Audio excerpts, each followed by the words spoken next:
Hi, this is Tim of the 1916 Company. Welcome and thanks for logging on. If you love this watch, email me, Team Mosso at the1916company.com for purchase pricing and availability questions concerning this watch. And this watch is assembled in the United States with an extraordinary guilloche dial by J.N. Shapiro, an acknowledged master of the trade.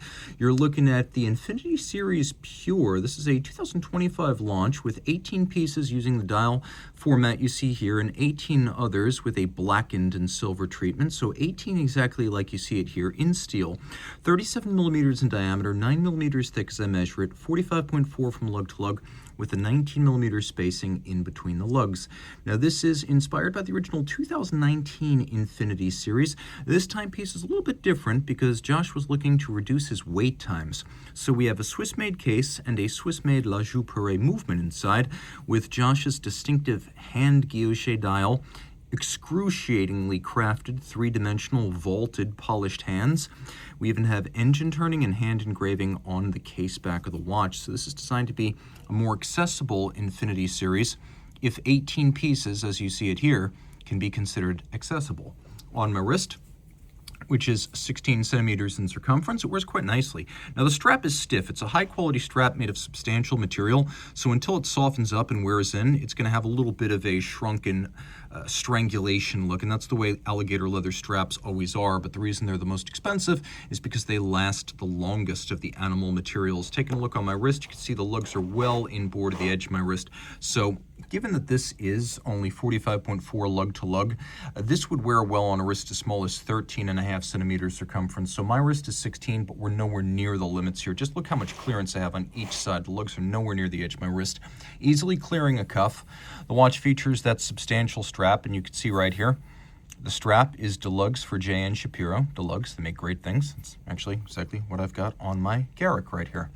The strap is wonderfully supple on the bottom. You can see the use of pull-tab spring bars. You can pop them off without a tool. Even though the alligator will take some time to break in, the calf skin on the bottom is already buttery. You can see it's sheer cut with lacquering for refinement, a monotone stitch, exceptionally large rectangular and symmetrical scales, always indicative of a very high quality and rare cut of the beast.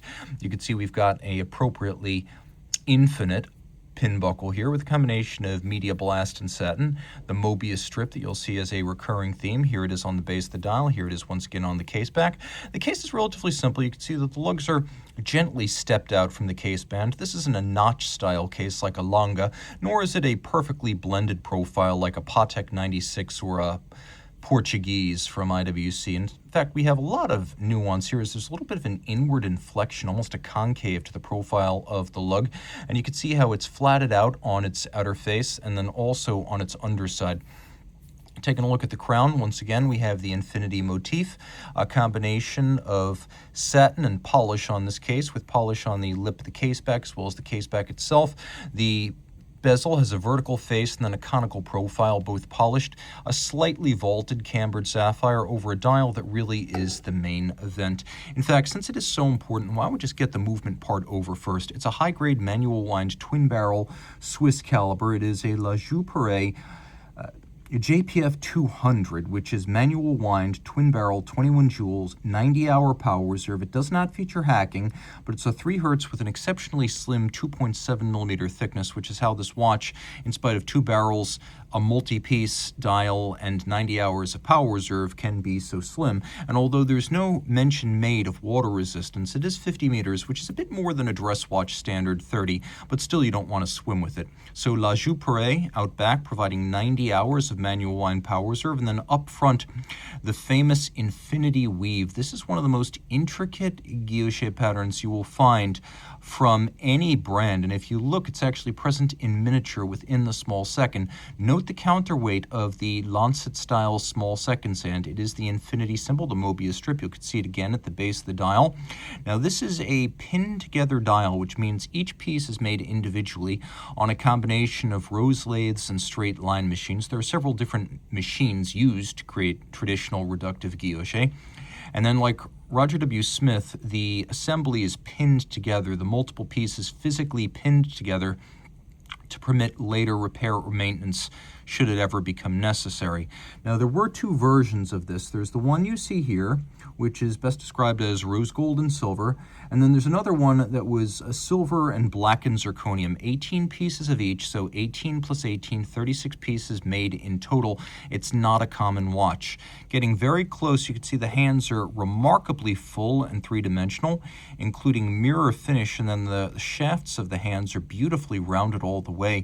This is not something that's crudely cut by a laser or stamped out or milled by a machine. The entire process of turning this from a raw block of gold, the hand you see here, is laborious. And while this is a shorter wait time J.N. Shapiro watch, it is not a short wait time J.N. Shapiro watch. It still takes months to get one of these.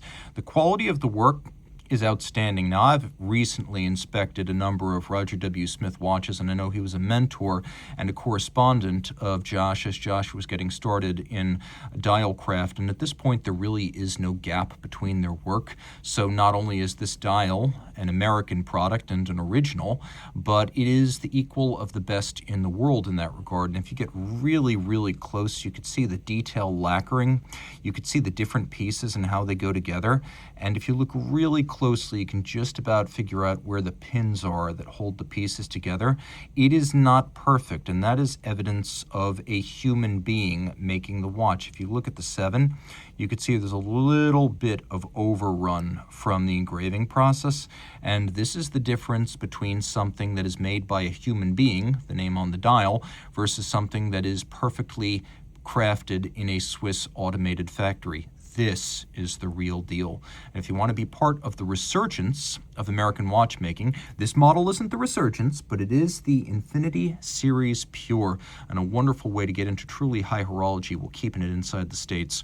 Reach out to Team Mosso at the 1916company.com for purchase and pricing details.